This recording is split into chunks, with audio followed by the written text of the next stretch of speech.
This is Gay Polk Payton, and I know I look different, but I'm wearing my glasses today. And as I get into my blog, you'll understand better why I have my glasses on. I wear my glasses when I have a trial. I guess sometimes so I can make me look smarter, but I mean, I just think it make me look a mess. Cause I mean, these girls, they used to call glasses like this in military birth control because there was no way anybody was gonna get close enough to get you pregnant if you had these ugly glasses on. But anyway, I think they're kind of cute. You know, they got a Buddy Holly style to them, but not completely. They're not small enough to be Buddy Holly. They need to be a little more square to be his flavor. But anyway, another thing I do when I have a trial is I always wear pantyhose when I have a trial, because there are some women, my mother included, who were raised in the school of thought that if you didn't have on pantyhose and a slip, you weren't completely dressed. So I don't ever want my jury to be distracted by the fact that I don't have on pantyhose and not pay attention to the facts that I'm trying to bring forth with regard to my client's case. So I always wear pantyhose during trial, and I wear my nerd girl glasses. So, but usually when I have a trial, I will at least put some makeup on my face. I ain't even put no makeup on my face because I'm just like, I'm gonna be like I was when I was studying, when I was in law school and I was a nerd, and I had to get my vision checked. That's when I started wearing glasses, was in law school. That's when I realized how blind I was, because all that reading we had to do was unbelievable. I still have like reading PTSD because I don't really like to read anything longer than a magazine article. I figured the book real good, they're going to turn it into a movie anyway. Don't feel like that. I don't want y'all to feel like that, of course, because I want y'all to buy my book. My book is called This Has Been a Public Service Announcement. So I definitely want you to read this book, but it's small. And if you read, look how my book is written. It's like bullet points. It's little bullet points. You know, it's not anything that you have to continue. Oh, look at that picture. That's cute. It's nothing that you have to like continuously read. You can just pick it up. You can put yourself a little bookmark in there. You can pick up and read it anywhere in the book at any time. Like when you're on the plane, you're under the dryer at the beauty salon. I read it myself, and sometimes I'll read it just to go back and proof and make sure I don't want to change anything.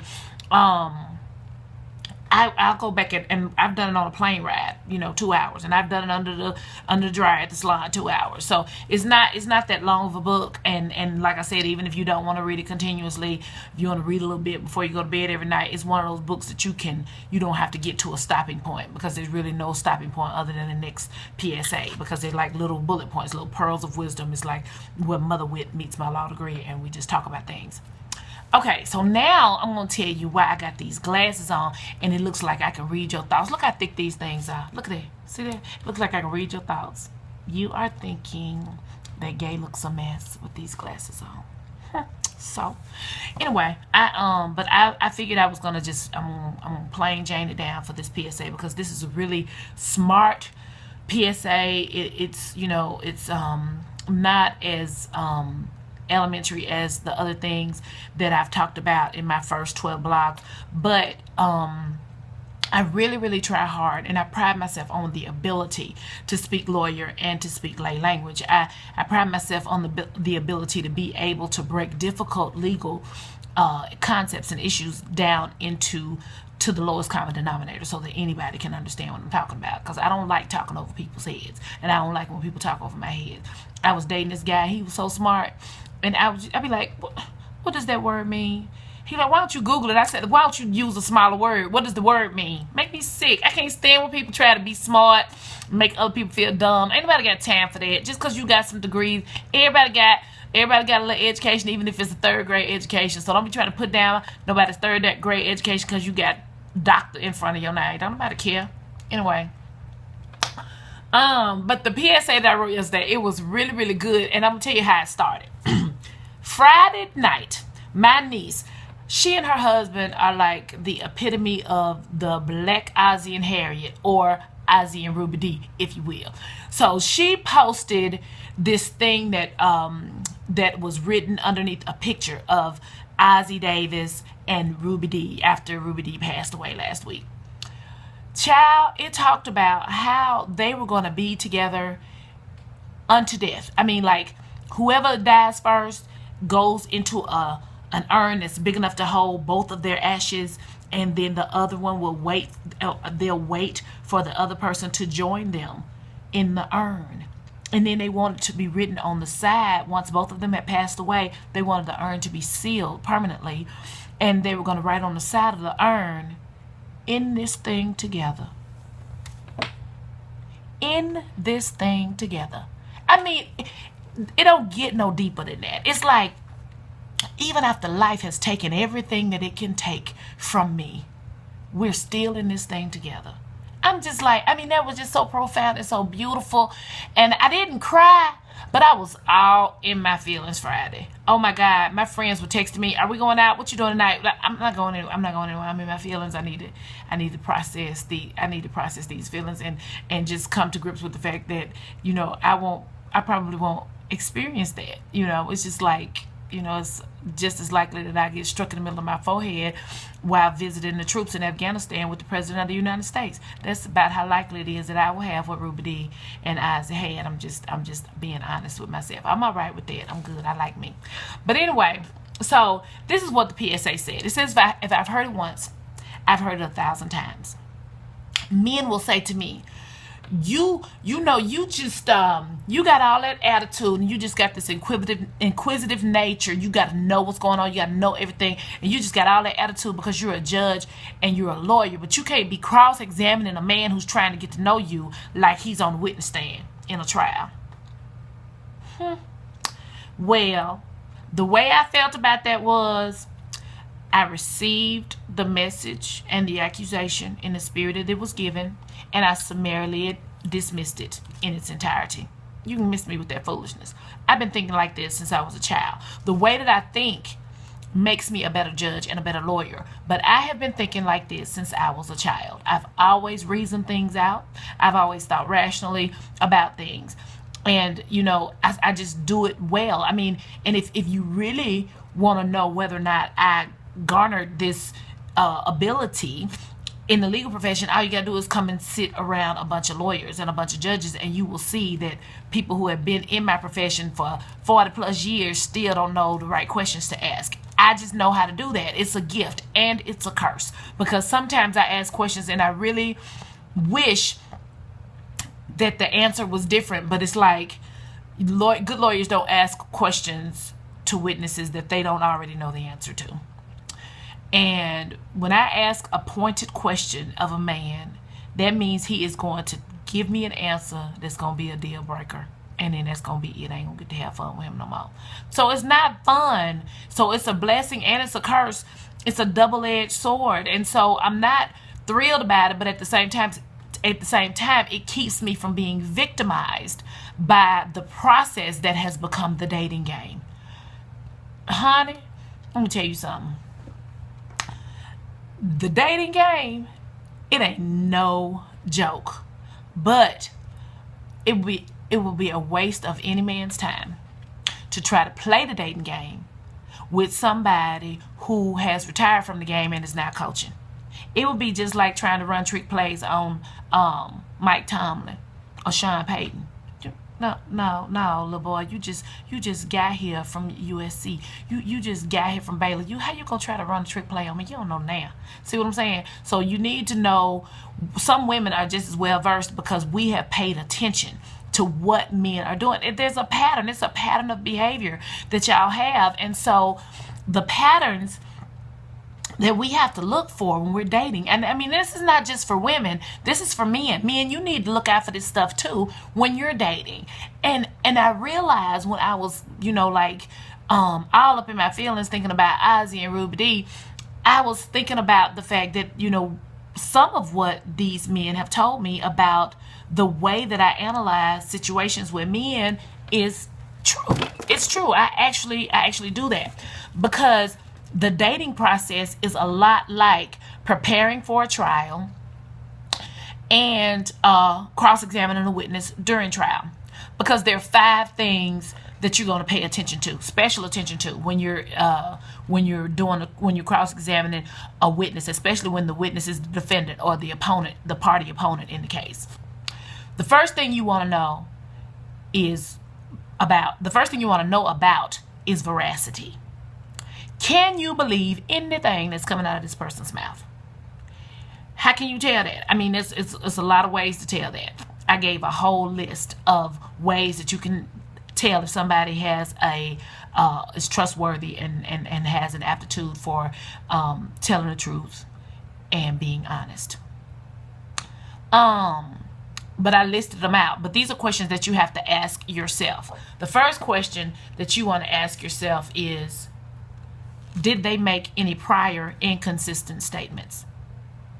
I mean, like, did you tell me last week that your mama lived on the coast and now your mama live in Jackson?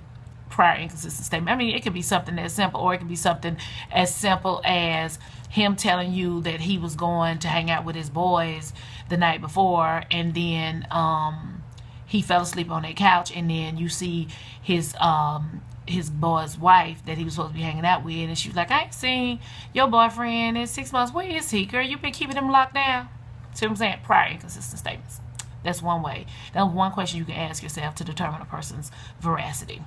Number 2, did their statement or comments towards you contradict the statements of credible witnesses that may have seen or heard, contradictory action or admissions or statements that may have contradicted what he told you? Just like I told you, that's another example, the same example you can use about somebody else telling you that he was somewhere else other than where he told you that he was.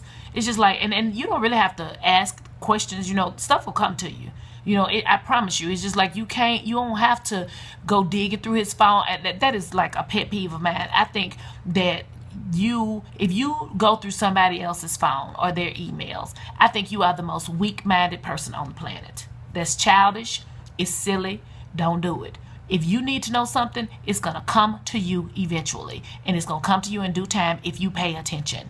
But don't go through nobody's phone. That is just like so played and so silly. And it just makes you look insecure and it makes you look desperate. And it's pathetic. Okay? So back to these ways to determine veracity. This is another question you need to ask yourself. Do their statements contradict the presence of physical evidence? Like if he got a crazy baby mama, or she got a crazy baby daddy, or she got a stack of past due bills, and she always telling me about how she handled her business. I'm an independent woman handling my business, but she got a stack of past due bills on her desk, or on her kitchen counter, or if he got a busted window in his car, he come over to your house, his window busted, and he wants you to tell you that the hurricane came through and you missed it. I don't know how you missed that tornado when it came through Hattiesburg. It came through and busted my window. No, that woman busted your window at your car when she saw your car at my house the night before. Or a healed stab wound, like he got a stab wound, where somebody done stabbed him in the shoulder, in his back, or in his arm, or something like that, because he done made somebody mad. This is physical evidence that can contradict a person's characterization of themselves as someone who is drama-free. If somebody telling you that they drama-free and they got crazy baby mom, crazy baby daddy, and they got a stack of past due bills, they got busted car windows and heel stab wounds, then they have contradicted themselves when they told you that they were drama-free by the physical evidence that's present. Pay attention to the signs. D, does the evidence support the fact that his mama lives with him, or that he lives with his mama? Because he told you that his mama lived with him. She old, she needs somebody to take care of her, so she moved in with him. No, he ain't never moved out of her house. You need to know which one is which. Whose name is on the deed? Does his disappearance after 7 through the week and disappearance altogether on the weekend signify that he's a police officer, a fireman, an offshoreman, or does it really mean that he lives with his wife, baby mama, girlfriend? Pay attention. Another question you can ask yourself, why is he or she so committed to Facebook messaging and text messaging? Why don't they ever want to talk on the phone? Are they in prison? Are they in a prison halfway house? Could it be that he is at home with his wife on the computer, inboxing you on Facebook and pretending to be working, and she think he in there working, and you think he at work and can't talk on the phone? Instead, he's sitting at home, wifey, the kids in there playing, and he typing to you. Just pay attention. I mean, if something don't make sense, start asking some questions. And if he don't want to answer your question, or if she don't want to answer your question, then tell them to move on. I ain't got time to be finding stuff out later on down the line when it's too late for me to do anything about it. This is another important question to ask. Why doesn't he or she have any grown-up stuff? If they don't have a cell phone, their own place, a car, or a job, you might need to ask yourself some questions about, you know, who is this person, and did they just get out of jail, or have they been on a desert island where they in a prison camp over in Afghanistan? Where you been? Why you ain't got nothing?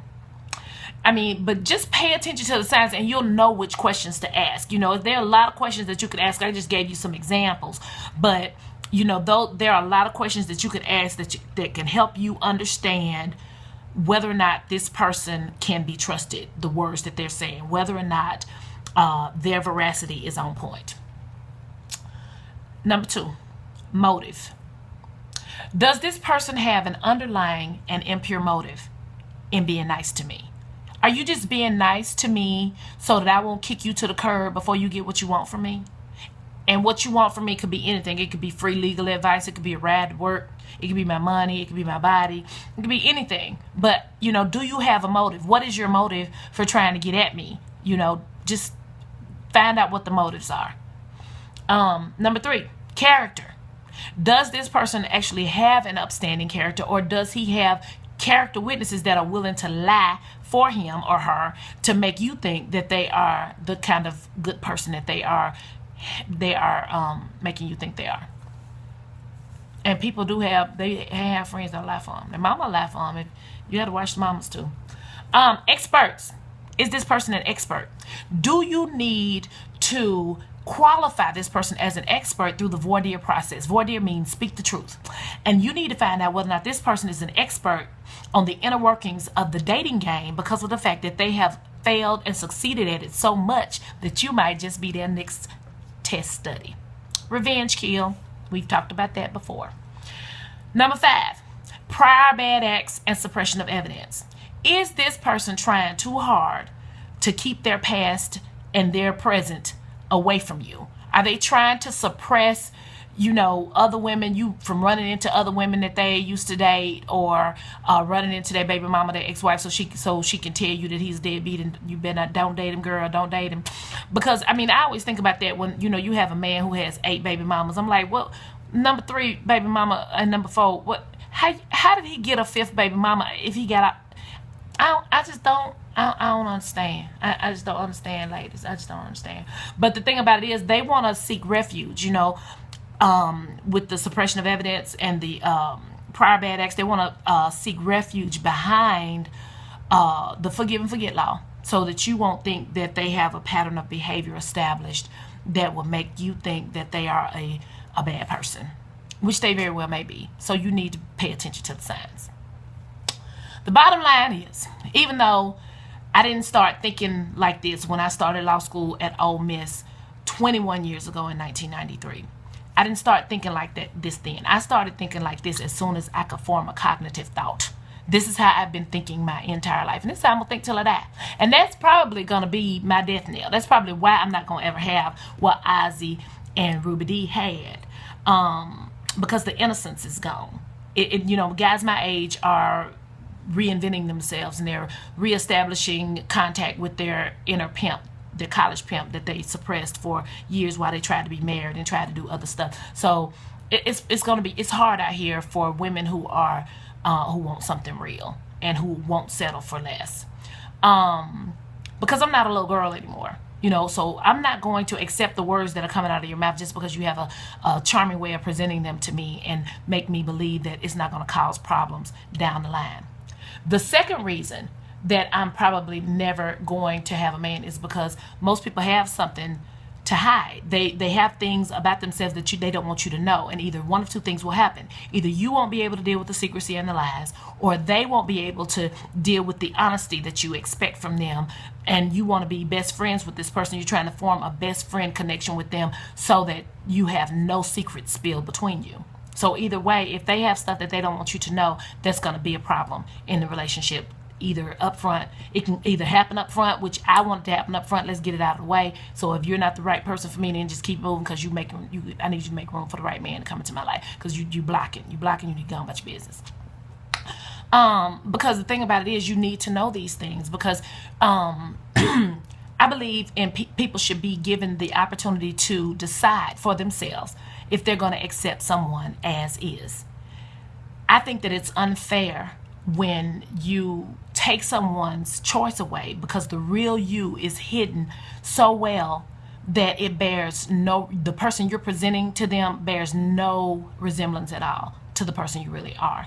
So that's unfair, because when you do that, when you put up a fake front and you show people something that you think they want to see so that they will accept you, the only thing that you're doing is lying. You're lying and you're taking someone's choice away. Because you can't tell me that I got a choice between a red car and a black car, and then when you bring me my car is green. Like, no, I said I wanted the black. And so I'm stuck with this green car because I done signed all the paperwork and it said as is. See what I'm saying? But this ain't a car. This is a man. Or a woman. This is a human being. So you need to know all the facts. Get the car facts.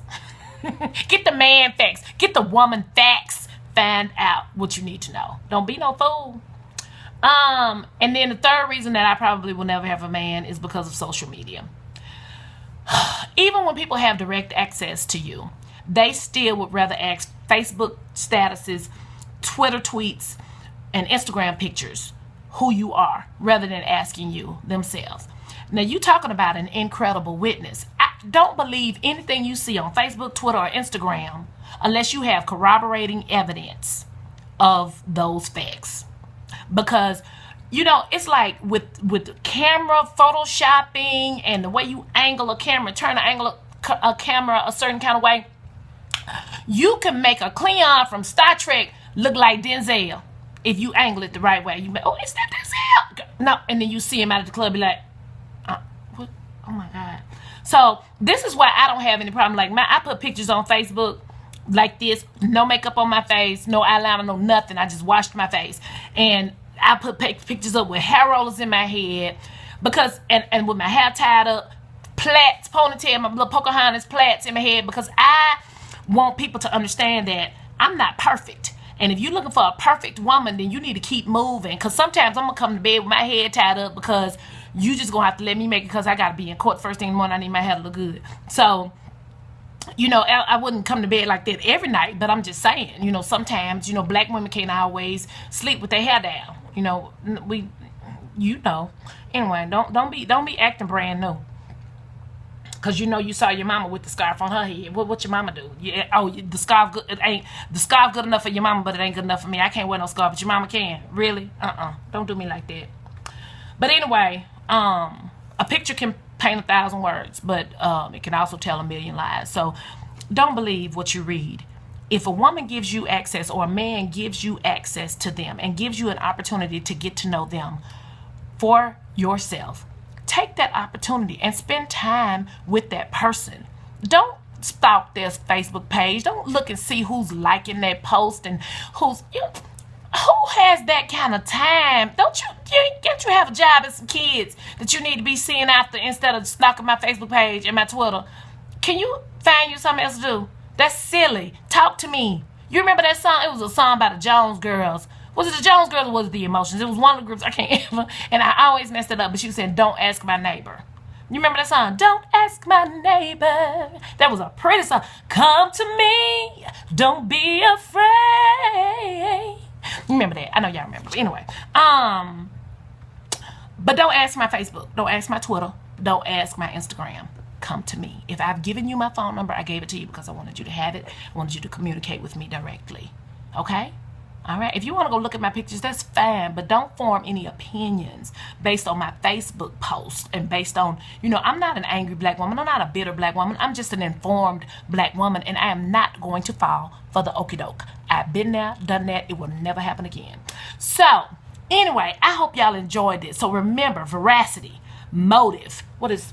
Okay. Veracity, motive, character, experts, prior bad acts, and suppression of evidence. Remember those things. Those are the kinds of questions that you're going to need to be thinking about when you're getting to know somebody. These are the kind of things that are going to be important in determining whether or not you could have a real future with this person, or whether or not this is going to be the kind of person who is going to drag you down in the gutter while you're trying to pull them out of a ditch. Okay? That's all I got to say for now. I talked way longer than I intended to, but when I start talking about the law, I get excited. I hope y'all like my little nerd girl glasses. You will never see them again. Have a good day. Bye.